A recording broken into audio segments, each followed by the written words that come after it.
Okay. Are there any English speakers here? Hello and welcome to the Underwater Observatory. My name is Merav. With me here is Dan.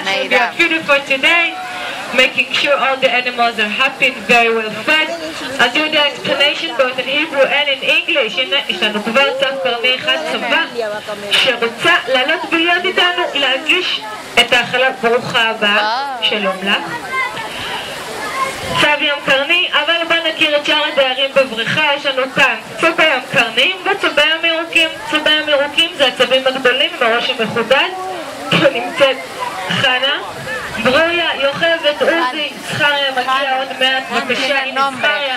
הם כולם צבי ים ירוקים. צבי ים ירוקים הם צבים צמחוניים.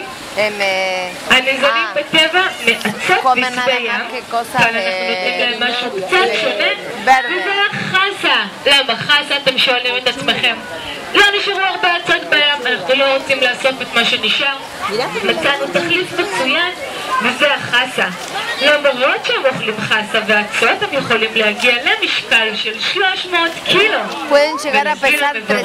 של 120 שנה, ואפילו יותר מזה.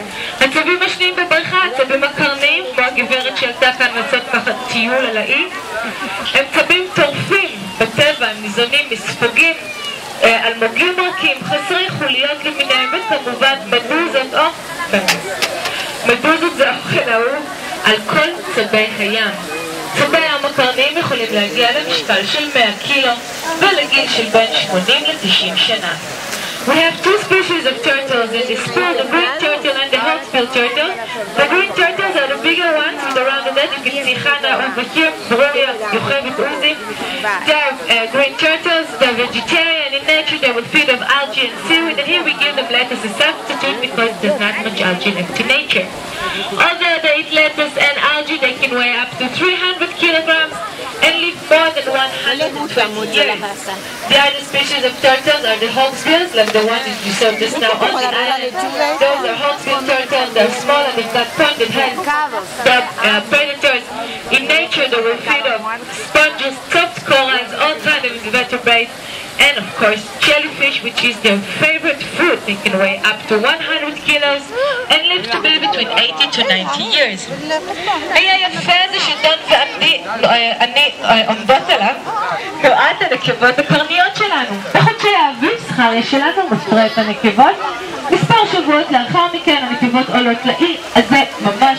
כל נקבה חופרת בו בעזרת הגפיים האחוריות שלה ומטילה לתוכו בממוצע של 60 ביצים. כל ביצה של צב ים קרני נראית ככה, כמו כדור פינג פונג. למעשה זה כדור פינג פונג, זה בדיוק הגודל. כשסביבה לעתיד, היא מכסה את הבור, חוזרת למים, מדוגר על הביצים. מישהו יודע? נו באמת, מי אמר הזכר? בטח רק זכר יגיד הזכר. לא, ממש לא, הזכר ימשיך כבר הלאה, נח, ישן. זכר לא, בדרך כלל לא. מי שדוגר או מה שדוגר על הביצים זה השמש והחום החם. לאחר 3 חודשים הצבונים הקטנטנים הופקעו מהביצה, קטנים וחמודים. בואו כזה, שוקלים לא יותר מ-17 גרם, באמת חמודים. ובטבע כשהם בוגרים הם רצים מיד לקצף הגלים אל הים. כאן אנחנו אוספים אותם לבריכות טיפול מיוחדות הנמצאות מאחורי הקלעים. שם אנחנו מאכילים אותם 3 פעמים ביום. אם תמצא